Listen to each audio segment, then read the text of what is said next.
Hi, everybody. Welcome to Conversations with Calvin We the Species. I'm talking fast because I've been doing this stuff for a long time. This whole journalism gig and the broadcasting and stuff. And there are interviews and there are interviews. But I have been innervated and I've been taken to a new plane, having met Zach Tidwell. And I'm a pretty good guy with words and trying to come up with words to describe Zach and the impact he's had on me. And this is the first time we've actually met a couple minutes ago. But as I've been following his life and his journey, it's so different and inspiring.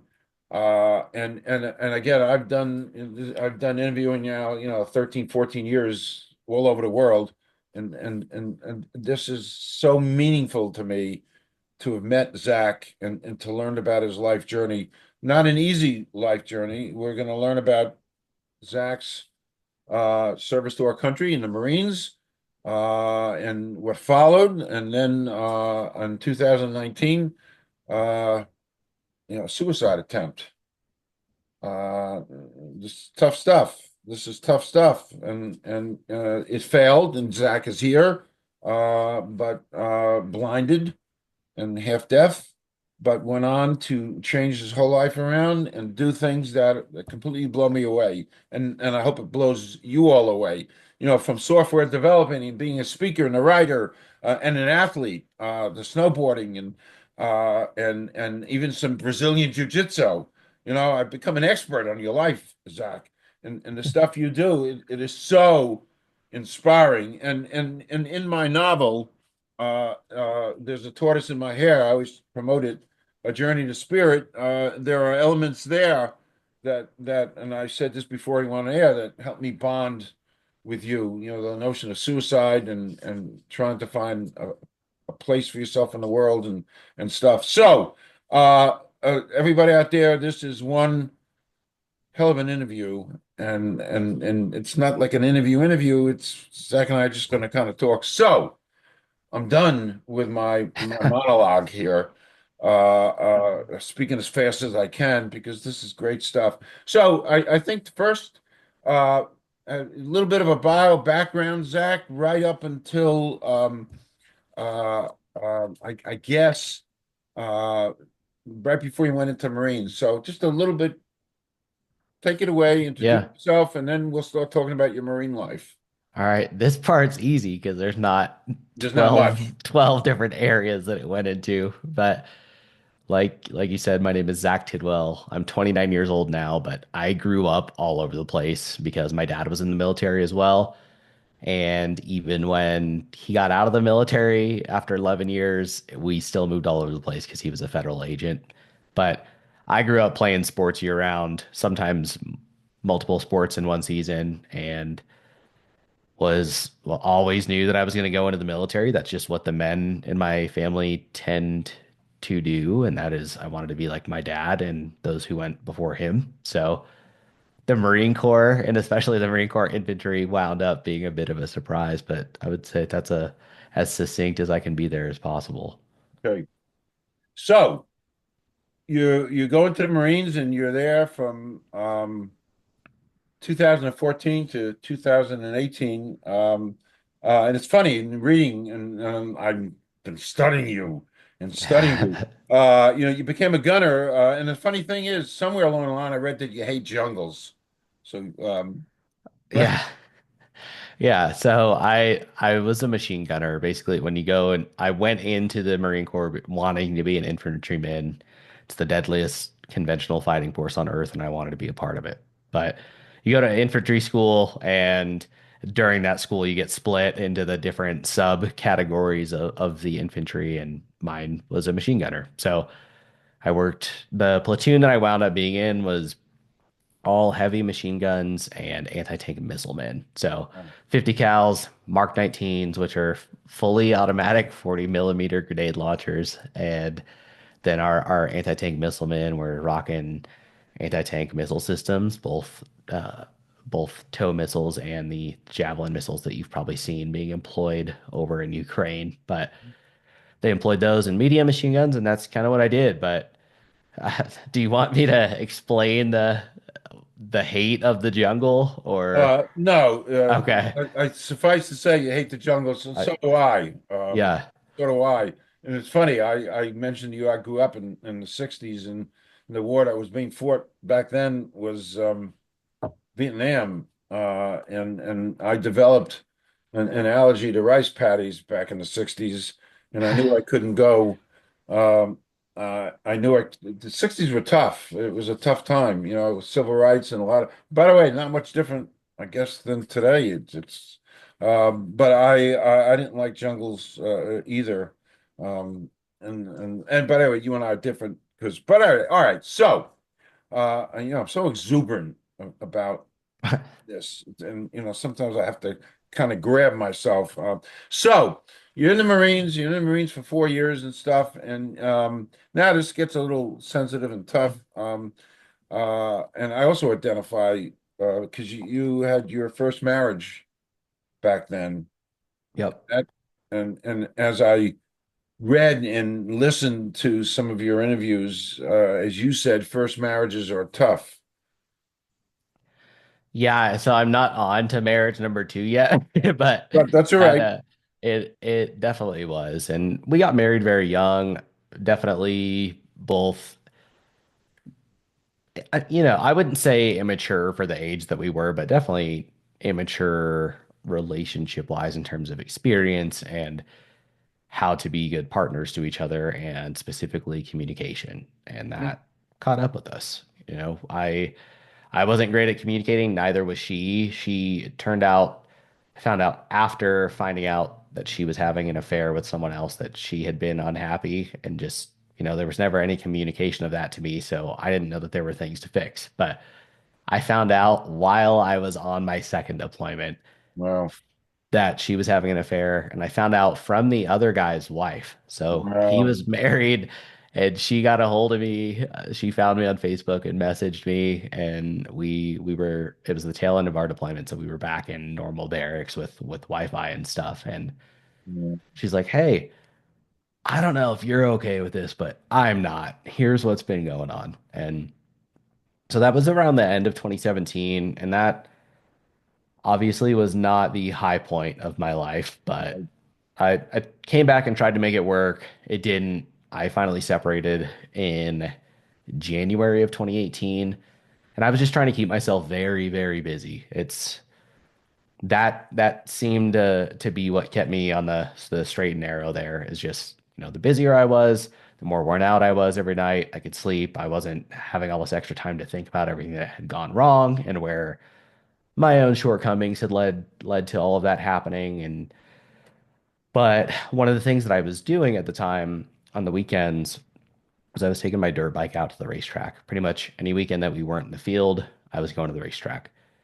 And in March of 2018, so about 2 months after I had separated from her, I was in a really nasty motorcycle accident. And I still don't know everything that happened. I have a very vague memory of picking it up off the backside of a jump, but everything else from the rest of that day has been filled in from other people. But I had a really, really nasty concussion from that, and that changed things. And I've had head injuries growing up, playing sports year round. That stuff happens. And I've never had one outside of my suicide attempt. I've never had one that was that bad. That it changed everything, and I started to spiral. I started struggling with depression. I had never felt depression in my life, and I don't, people say, yeah, I've been off for a couple days, or I was depressed for a couple days. That's not what I mean. I mean true depression in the literal sense, this all-consuming just woe and misery that just, I mean, it shows with physical symptoms. It's wild, but I really started to struggle and couldn't sleep on top of that. And I was ruminating on things with everything that had happened with my ex-wife. And started finding that, okay, having a couple drinks before bed would help me at least fall asleep. I wasn't staying asleep, but I could fall asleep. And so I started doing that, and one or two drinks turned into three or four, and I developed a drinking problem. Ooh. But that continued through the end of my enlistment, which was August of that year. And of course, I didn't know that I had an alcohol problem, but this is all retroactively, it's pretty easy to see. I wasn't coping with things. I was just drinking instead. And I wasn't speaking up because I thought it was weak. I'm a Marine, I'm a grunt, we suck it up. We shut up and suck it up, and that's what I'm going to do. This is what we do. Yeah. And so I was honorably discharged in August of 2018 because I'd finished my enlistment, returned home and started going to college. I wanted to be an ER nurse, so that's what I was doing and working at a local hospital and keeping up appearances that I was doing all right while things continued to get worse and worse, and both with the drinking, but also just my mental state. And I think that's really as I continued to get into a worse spot, I would drink more because that could turn it off. And really just the biggest thing looking back now for me is that the apathy, and it makes me sad even remembering this, but just like when the weather was nice, taking my dirt bike to the track was the thing. In the wintertime, snowboarding has always been my thing. At least in high school when I started snowboarding, from then on, that was my big thing. And so I was back in Colorado at the time. When the weather was nice, I was going to the racetrack, and the plan was to do the same with snowboarding. But I became so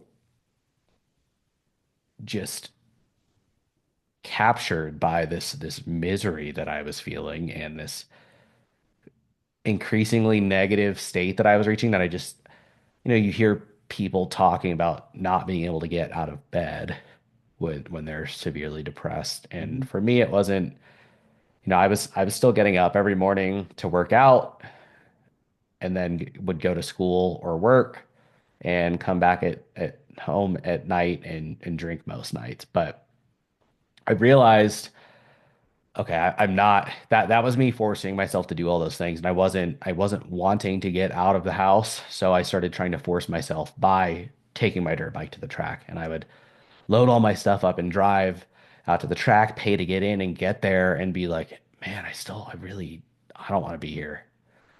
And so I would sit in my truck for a couple hours before I drove home so that it looked like I'd gone and ridden my dirt bike and like nothing Mhm. was wrong. Same thing that winter when it came time for snowboarding season. I tried doing the same thing to get myself out of the house and just do something that would pull me out of the slump. And I'd drive a couple hours up to the mountains, get there, and be like, man, I don't want to be here. And I'd sit there in the truck for a couple hours before I drove home so that it looked like I went snowboarding. And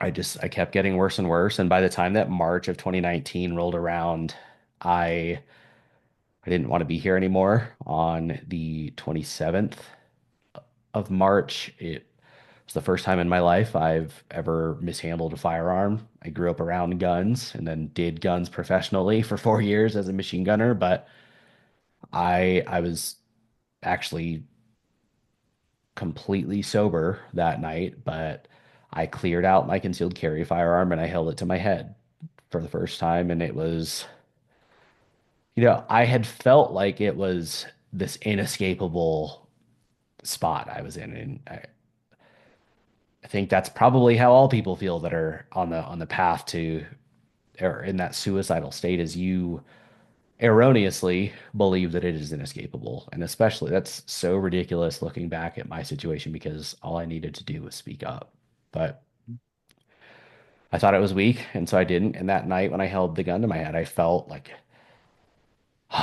like I've got, this is my way out.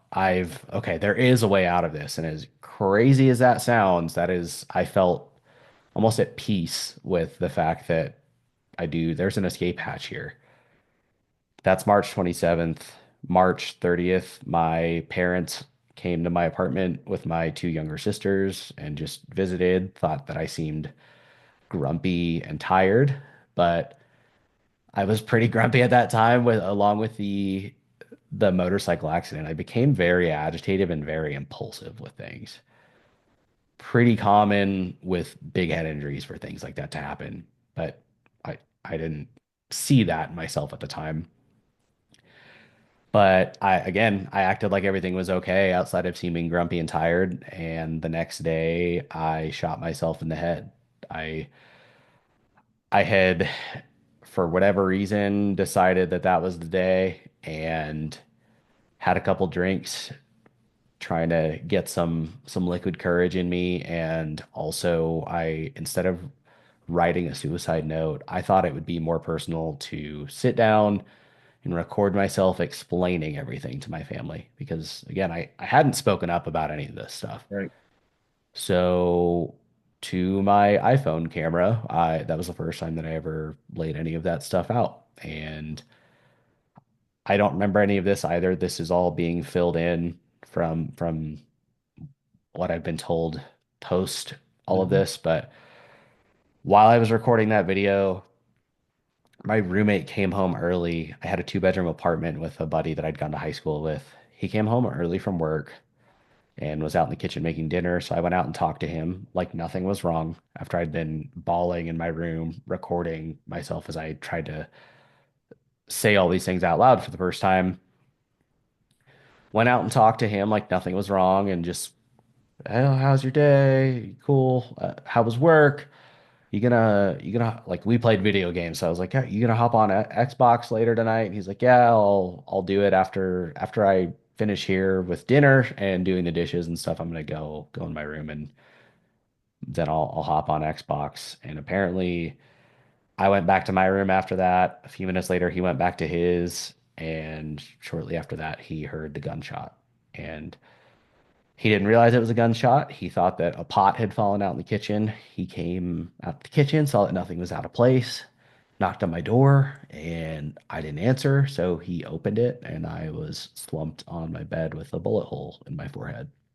So I shot myself between the eyes. That's Ay, where we were trained to shoot people in the head. And I'm not a combat vet. I'm not saying I've shot other people because both of my deployments were peacetime deployments. I'm just saying that is where the Marine Corps trained us to shoot people is in this little T box right between the on the bridge of your nose and mhm. across your eye, between your eyebrows. And so that's what I thought would hit my off button. And so that was almost 6 years ago Wow. now. Yeah. Wow. So you then we talk about the discovery and your rehab, and I mean, I can't even process this.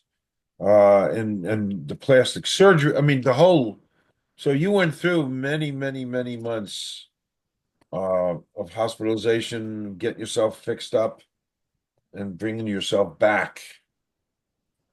Talk a Yeah. bit about that. Um, Yeah. So it was 51 days in the hospital.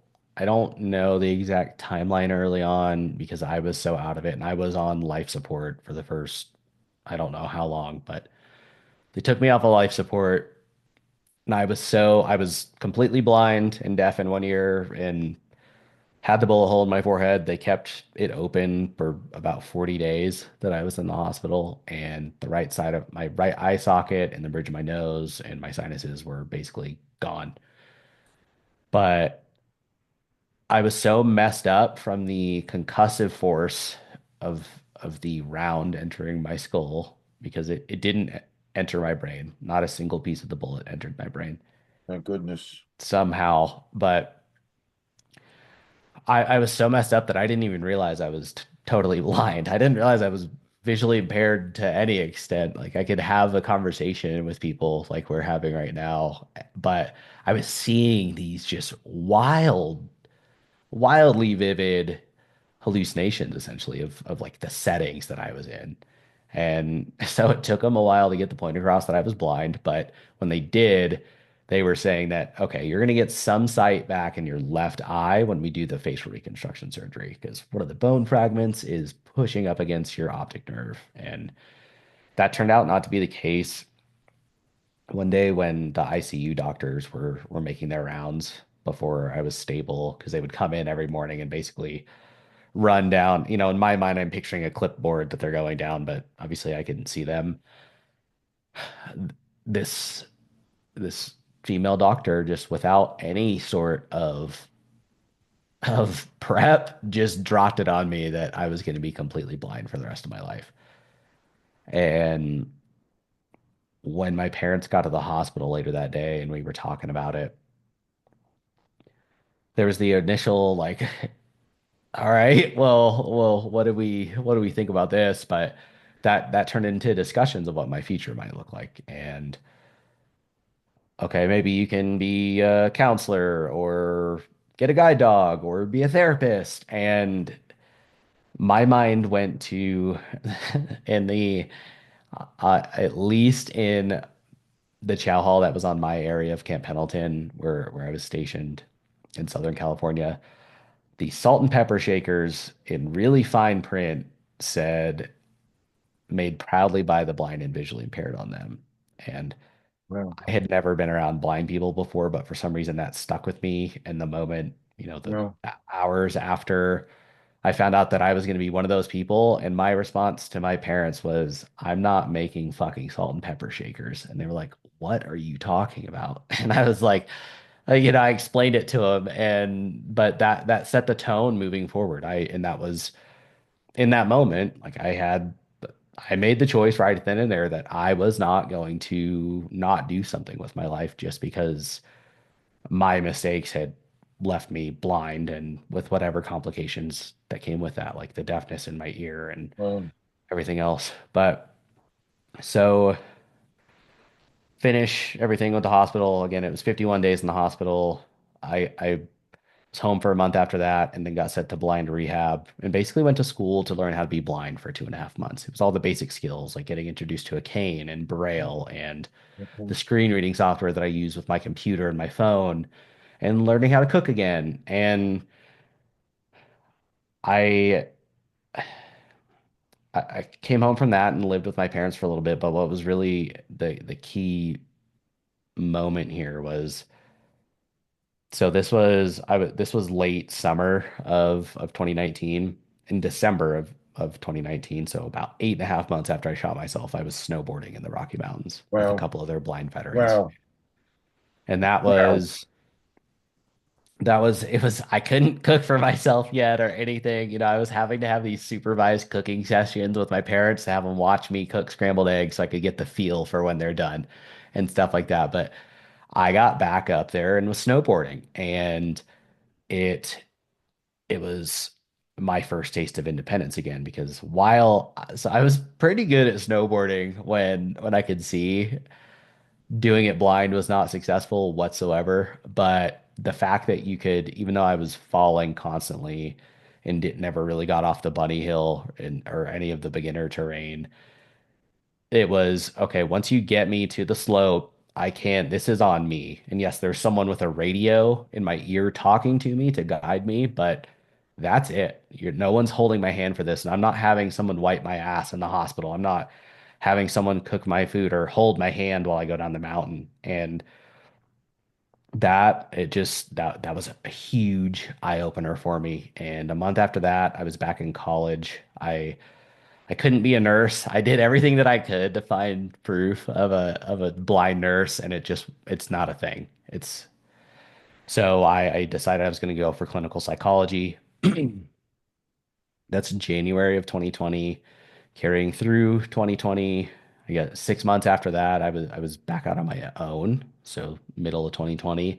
And then, things just kept looking up and up. I bought my first house at the end of 2020, and then I really finally, it was like the pace of everything slowed down because I was completely back out on my own. I was in this new well, house. It was the middle of the COVID lockdowns. I was living in downtown Denver because I was within walking distance of my college campus, and I didn't know anyone there. It was also over winter break, so there were no classes going on, and it hit me of how little I could do. Like, yes, all I had wanted for that past year and almost from March of 2019 to the middle of 2020 and end of 2020 when I bought my house I wanted my independence back and I got it. But then okay, I had chased that. Now there's nothing going on and I really can't do anything. All I could do was work out and listen to audiobooks or podcasts all day or practice my cooking skills or crawling around my house on my hands and knees trying to clean up a piece of glass Tupperware that I had dropped. And it was just, it was very sobering in that moment to realize like, Can I ask you a quick question? yeah, Listening to you and everything what you're doing, did your Marine did your Marine background help move you along? The fact that you were a Marine and and what being a Marine is, did that I mean that was part of you. Did that help you in your journey? that was part of my mindset with the salt and pepper shakers comment. And that whole Right? thing was I'm a Marine. I've I'm a certain percentage of the population. I've done all of these things. I will not now be something less than that because I'm blind. Right. I I held myself to a higher standard and still do and always will. And that was part of that. And I think some of the grit comes from that. But I was also, my parents were very hard on me growing up, and I was raised to be very disciplined and very driven. And I think that's part of that too. I think there's some nature and some nurture there. But Right. it, yeah, go ahead. Another question, Zach. In my studying you, I read something very profound, or maybe I heard it. But anyway, 2 years after you shot yourself, you finally cried. Did I read that right? Yeah, so it was actually because when I was just talking, that was like the beginning of 2021. It's the first time that I really struggled, and I, I was, I'd reached the point where I was suicidal, and I didn't know why, and I just knew that I was, but the difference was that time that I spoke up, and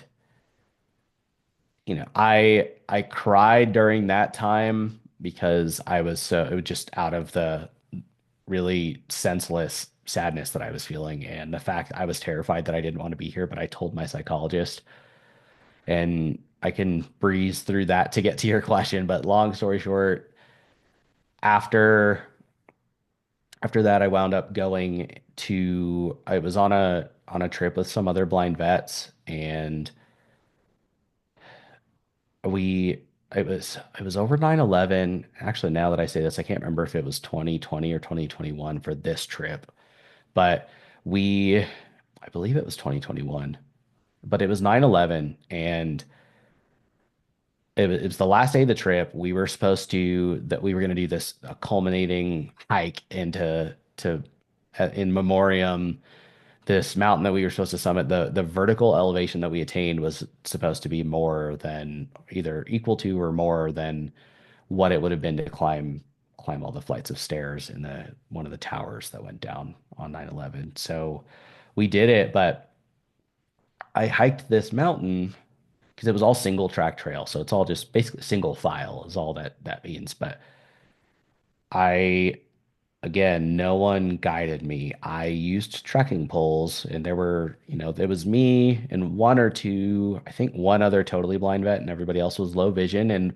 we all got to the top, and it was all solo, and it was this muddy and messy nightmare because it either rained or snowed the day before. It was just crazy weather conditions for it to really set it up to just be challenging to be doing this without any sight. But we got all the way to the top, and at the very top, they were doing this basically a debrief of kind of covering the week. And I think the topic was to say something that I think that you were proud of one of the other people for, and then something that you were proud of yourself for. And the guy who talked before me had lost his sight around the same time as me, and the waterworks came when he was talking about his own stuff, and when it got to me, I realized like how far I had come in all that time. Right. And I felt proud of myself. But then it was like, okay, that's when it hit me. And I actually cried about the blindness and that it was just, but it wasn't, I mean, yes, there was some sadness because I had lost it, but it was also out of pride for, okay, Right. look what I just did after all this and how far I've come. Okay. Wow. I want to go semi off topic. I always love asking this. You don't have to answer it. It's a one word answer. It could be two word answers. But so excluding family or friends, somebody living or dead you'd like to spend a day with. Ooh, Interesting question, something I've never thought about I either. guess. Um, no. Can wait, let's keep talking and I can think about it and come back to All it. right, Does that think work? about it. Just let it marinate. One of my favorite Okay. comedians always Ooh, used to say, "Let it marinate." So I let do it know, marinate. actually. We'll come back to that. I do By know. the way, you said something. Uh, I also read. I do my due diligence. I don't know what context this was, but and I hate to say it's funny, but you said something like I took a bullet to clear my head, right? Yeah, I Kind of I funny. don't I don't remember when I said that, or I've probably said that multiple times, but also I do know who I think I'd want to spend a day with. It would Lex Friedman is a Russian American robotics researcher out Oh, of an AI researcher working out of MIT, but he has a podcast and he's just a very articulate cool. guy who's very definitely seems to have an interesting view of the world and is obviously just freakishly intelligent. I think that would be someone that Very, would be very interesting. cool. As a matter of fact, I'm going to check him out. I'm glad Yeah. you mentioned that. We talked ever so briefly before we went on air about AI and the things that AI is doing and the promising things in your world. AI maybe can perform some miracles down the road. Who knows? And we discussed it, but I'm going to check Lex Friedman out because I'm always fascinated by this. Um, it's interesting. A bunch of years ago when I started my journalism, uh, I got involved with Singularity and a guy named Ray Kurzweil. He's got like Yep. 160 PhDs, and it was so interesting. He brought like it was a 3 day conference. I went as a journalist, so I don't have to pay. This was great. I used my press pass for the first time. It was wonderful. It was like $1,000 to go to this thing, and I didn't pay. But he brought in like 100 scientists, and they talked about all these things about life and prolonging life and the ethics. But the thing that resonated with me the most is there was you mentioned there was a Russian scientist there, and he was working on it's like the USB plug. I'm reaching for my plug. Uh, he was somehow setting up the idea that you can have immortality. Uh, and this is really interesting. So he was working on a way to transfer everything in our head because after all, our bodies are just our bodies, but our essence and what we are is our head. So he was working on transferring everything in our head, like using a USB switch and transferring that to like an Arnold Schwarzenegger Terminator cyborg, putting all that essence that we are into the cyborg, and the cyborg can live forever. And there we have immortality. Well, and Uh, that's a tough one because, like, is that, first of all, we don't understand the brain enough for that, and yeah, part of the processes that are going on in our brain are chemical, and we yes, can't mimic that with a machine. But also, like, is that still you? I Is know. what about that? There's so much with the brain that we don't understand that I think there's probably some weird magical things going on that we still just don't know that, We okay, don't what if you're know. locked in that hell for the for the rest We of don't know. eternity? Yeah. But it was fascinating, and Yeah. it made me think, and it also made me watch the Terminator again, just for the hell of it, anyway, provocative stuff. But I'm going to check Lex Friedman out. So moving along on the practical side, you do amazing things with uh, programming, and I mean you're an award-winning. You do apps. Why don't you talk about that part of your life?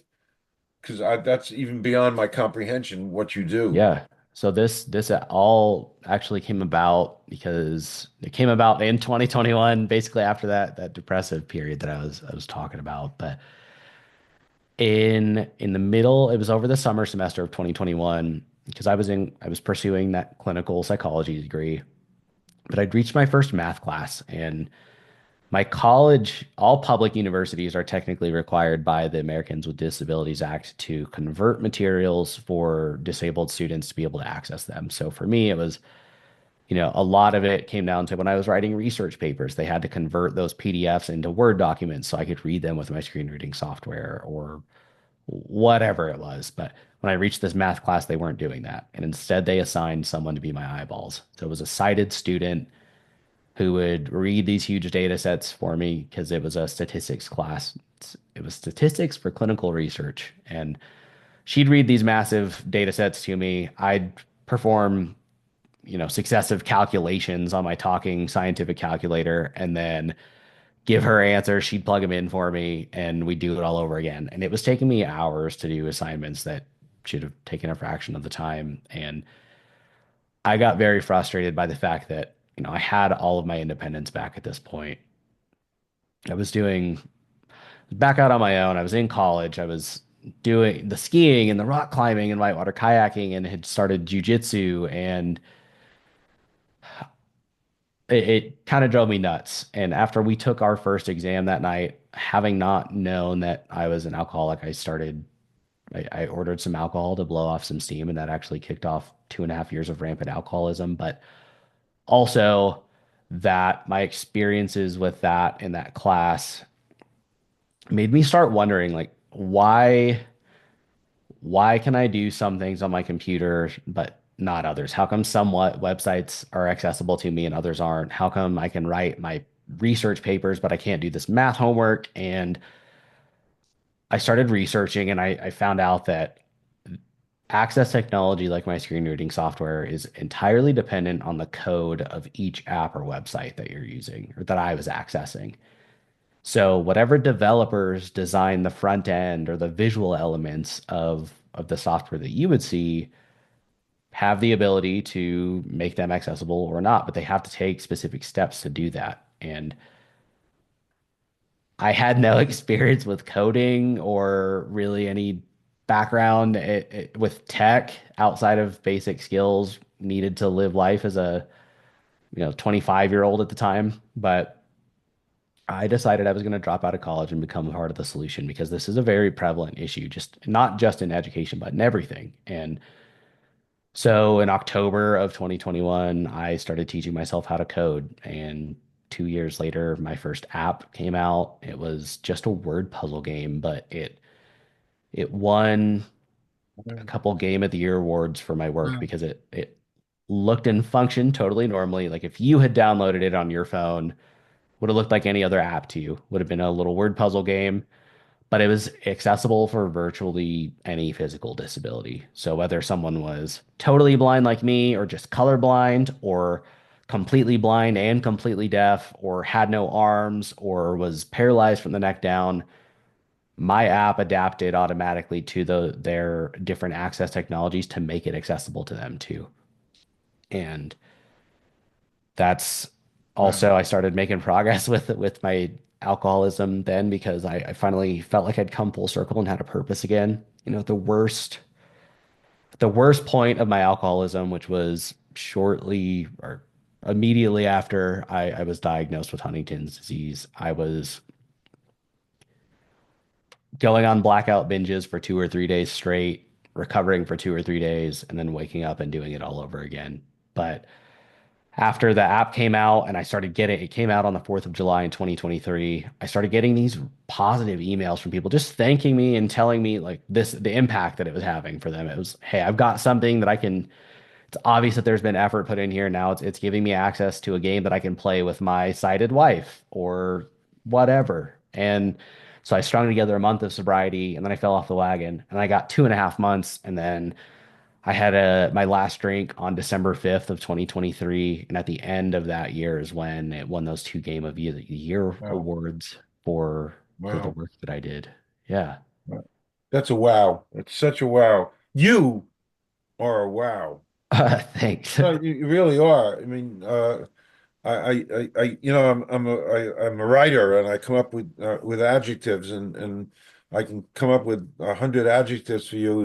You're so inspiring, and you really are. You're so amazing, and I'm so glad the universe got us together, because your life is so meaningful and part of your journey, and you know we've got some parallelisms in our lives. I mean, that I've explored. Uh, you are amazing, and a good segue.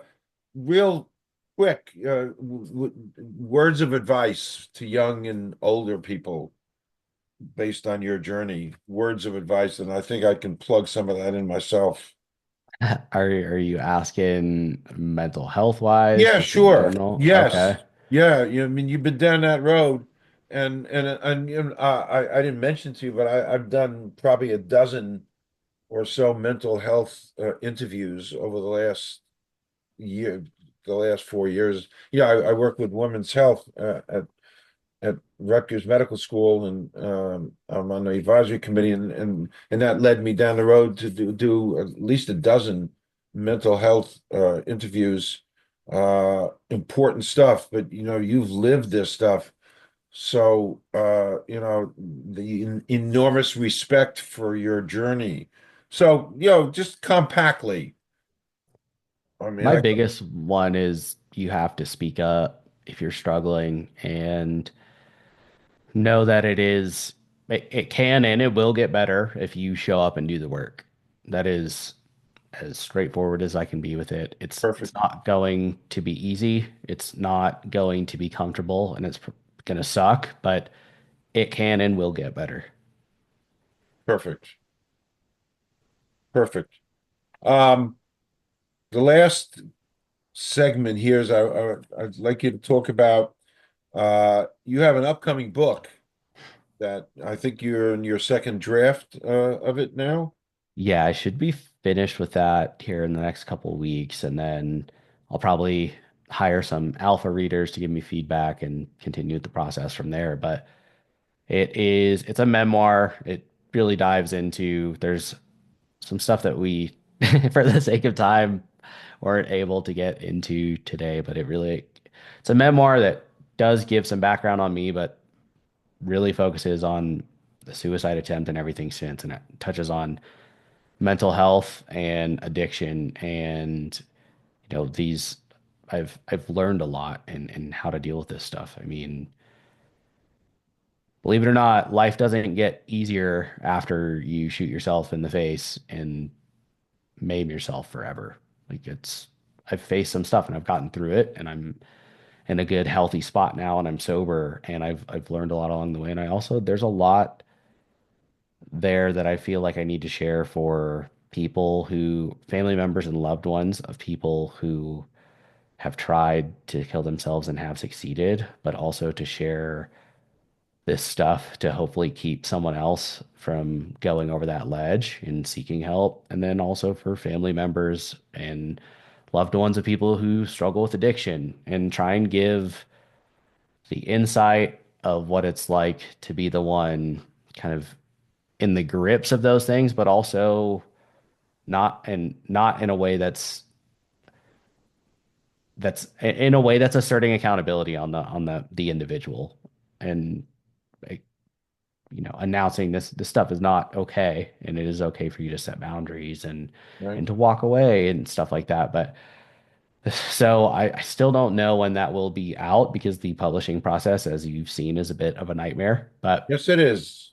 it's if you want to be kept up to date with that, I have a mailing list that you can sign up for on my website at zachtidwell.net. Sure. Yeah. Okay. Which I will do, and I will also put this in my promo that I put together to sign up for that mailing list. I will say when it's time and it's published, I'd love you to come back and talk about the book and every aspect of the book, and I can help. I've interviewed 50 authors. I have this great affinity for authors because I am one. And I Yeah. came down, this is my second novel. And everything was self-published. And I know all about that part of journey. It's not a fun journey, um, publishing, but it's also a great feeling. It's one of the great accomplishments that a human can do is to write, and especially to tell your journey, Zach. Well, the writing part is easy. The rewriting part is hard. As I'm not sure what your experience has been. This editing process sucks. No kidding. Yeah. No kidding. I tell you a funny story about editing. My second novel, I tried to do everything right. I had a woman, helping me and guiding me and doing a lot of the mechanical things. And actually, this is really funny. Uh, um, she said, you got to edit it the right way. And at the time, my son and daughter-in-law were living with us a couple of years ago, and my wife was a teacher for 35 years. So I had, and my son is works for a TV uh, works for TV, and my daughter-in-law. So, but anyway, these were all accomplished, smart people, and so I had all of them do the editing. This is really funny. So it took them a couple of months. Everybody read the book and edited and gave me stuff. And I think my wife found like 15 mistakes. And I had 340 pages. And my son found a couple, and my daughter-in-law found a bunch more. And anyway, that was done. And before I sent it to my friend Karen, who was helping me out, I found Grammarly.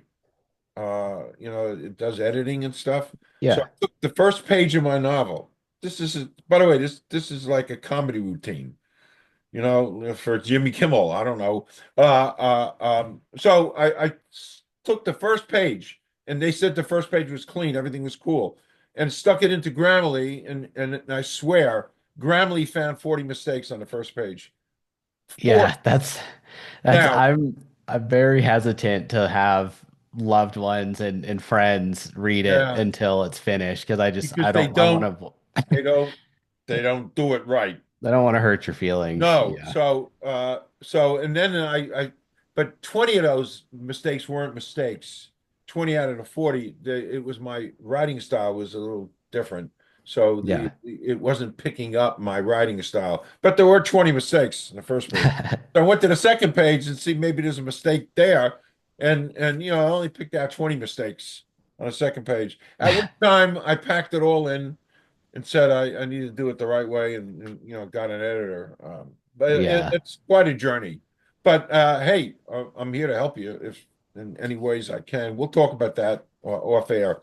Okay. Finally, uh, two more things. Talk a little bit about your podcast. I'm showing it to the audience. Your logo, Going in Blind with Zach Tidwell. There's your logo. It's on YouTube. I started to listen. Uh, It's everywhere. Yep. Perfect. It's on YouTube, but it is audio only. So Apple Podcasts, Spotify, anywhere that you Okay. listen to podcasts. But it's long form conversations with people that I find interesting and that are doing interesting things, whether that's someone else with a story like mine or a researcher working in an interesting field or someone with a unique career path or I've had quite the span of guests already. There's episode 6 comes out tomorrow, but I've recorded the first 15 episodes and new episodes come out every Monday and on the first Friday of the month as well. But again, that's Going in Blind with Zach Tidwell and it's everywhere. And I'm plugging away on another software project right now that will address hopefully some of the issues that I had while I was pursuing my degree for other people with disabilities, but it'll still be accessible to everyone. So these will be tools that hopefully everyone will be benefiting from, whether that's students or lifelong learners. But I'll have announcements about all that stuff as it comes to fruition, Perfect. along with the book and everything else on my social media. And yeah, Perfect. Perfect. I'll have all those links for everybody to see. One last question, really off topic, but I always like to ask this too. Favorite musicians? musicians, no, bands, yes. Yes, bands. That's what I, Okay. Yeah, yes. I just I'm not cultured enough to have individual musicians, but I'm a big metal and heavier rock fan. I don't like the stuff where you can't understand what they're saying if they're yelling, but if they're yelling and you can understand it, I'm into it. I really System of a Down is big for me. Disturbed, Incubus is not so heavy, but Incubus, Chevelle, those are probably my big ones. Okay, Disturbed. Did he sing a cover of Sounds of Sound of Silence? Silence. Yes. By the Yeah, you've way, heard yeah. it. By the way, that blew me away. 'Cause I love Simon Garfunkel, but that blew me away. Wow. His voice is insane. Yeah, Yeah, pretty really wild. blew me away. That's funny you said that. And I think it got like 1 billion views. Seriously. That doesn't surprise me. I By the mean, way, it no, I'm really serious. is. I'll look it up after we're off air. But I think that that cover that he did got 1 billion views. I could be That's wrong. insane. Yeah. So, uh, Zach, this was great. This was great to be continued because I'm herewith formally inviting you to come back. Hey, anytime you want to just sit and hey, come back. I sit in this chair 12 hours a day. Life gets kind of boring. I find you so amazing, and I've met millions of people, and you're right there on the top. You're so amazing and inspiring. Although I will never ever try to do apps and stuff like that because I don't have the head for that. But truly, I'm so grateful to you and grateful that you spent some time with us. So I'm going to stop the recording. I'm inviting you back. Don't leave because I just can't thank you enough and wish you only good things. So I'm going to stop the recording. Don't leave. We're going to do a little bit of a wrap. And I'm sure this audience out there will have loved every minute of this very inspiring, amazing interview. Thank you, Zach. Yeah, thanks, man.